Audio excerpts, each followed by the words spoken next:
Hey everybody, welcome back to my channel. My name's Kelly and my channel is That I Would Be Good, and I'm in the process of being on a journey to healing and self-improvement, which will carry over into the lives of my children. So you can see my hand holding the phone, the shadow in the back.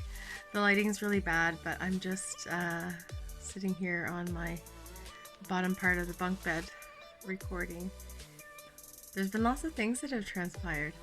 If you compared the way things are today in comparison to the video that I released, I believe it was the fall of 2018. I wanted to get going again because I have a lot of things that I want to document for my own personal progression and growth, as well as to share the things that I've learned over the last 6 months or so in trying to improve my life and to heal and to be healed from all the different things that are a mess inside my head and in my heart.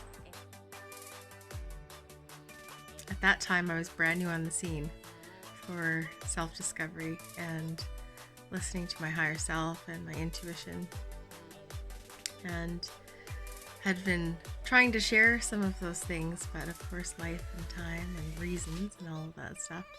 So what I've been very excited about is the fact that since I've been able to harness these modalities for healing and change my life, I've also been able to take what I've learned and share it with those that are in need for those specific things.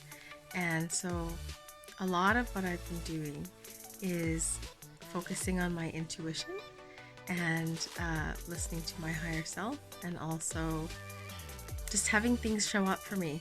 And I have complete faith in the fact that the universe has our back and is looking out for us. And whether you see that as someone divine or just the universe or a combination of both or something in between, it's all good. That's the most important point, is to figure out what it is that you believe in. All that being said, I had grown up my entire life living as a Mormon, or a member of the Church of Jesus Christ of Latter-day Saints. And it wasn't until probably about March of 2019 that I was exposed to alternate facts. I guess you could say at the time they seemed like alternate facts. And I found out these alternate facts from a man who had been my former bishop, who had since left the church. By trade, he's a trained historian and a librarian at the prominent university in our area. And so I knew that in listening to him, he wasn't just making things up. He'd done extensive research and he knew what he was talking about. But I left what he said. He and his wife, who at the time was in the Relief Society presidency, I left what they said and continued on for another 6 months living in cognitive dissonance, having two variants of explanation of story going in my mind throughout that time. And it wasn't until one day at work when there was a little bit of a lull and it just popped into my head to head on over to Mormon Stories podcast, the Mormon Stories website. And I'd been very close to the Spirit at that time. No warnings from the Spirit to not go there, nothing to try to stop me, and no feeling of doing anything wrong while reading. And in fact, feeling comfort after having concluded the reading. So the things that I'm talking about reading are journal entries from people in church history's time, in and around the 1830s, 40s, and carrying forward, court documents, actual evidence, not just people's opinions and not just hearsay. In discovering those things, it only took 3 days to decimate my, let's say, 35-year testimony of Joseph Smith. And I was sad for a day or two. I had a moment of, oh, I wish it was true. And then I happened to see a reading by a friend of mine, Kathleen, who does Infinite Soul Guidance on Instagram, and saw the posting for that day was death and epiphany. The death spoke to not a physical death, but a spiritual death of something that had been harming my spirit, and that I was free of it. And then epiphany, that I was then ready to accept the opportunity to listen to my higher self and to focus on channeling my intuition and using all of these spiritual tools that I knew had always been available and just could now be amplified based on my desire to do so.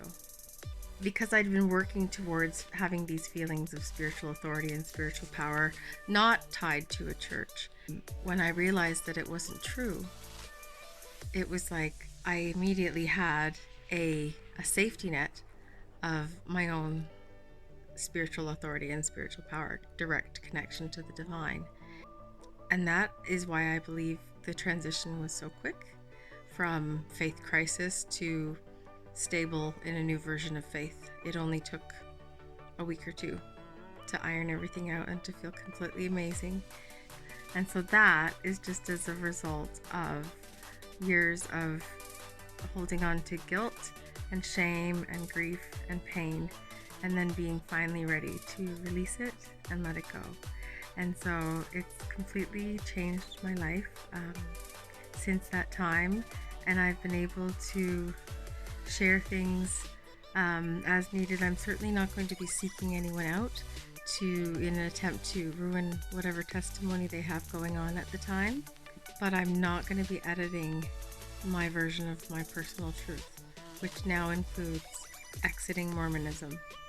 I'm grateful for that opportunity to speak to that as part of the arc of the story that is my life.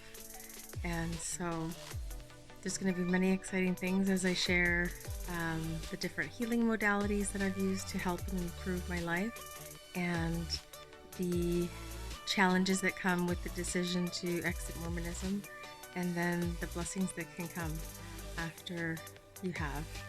So stay tuned. It's going to be really great.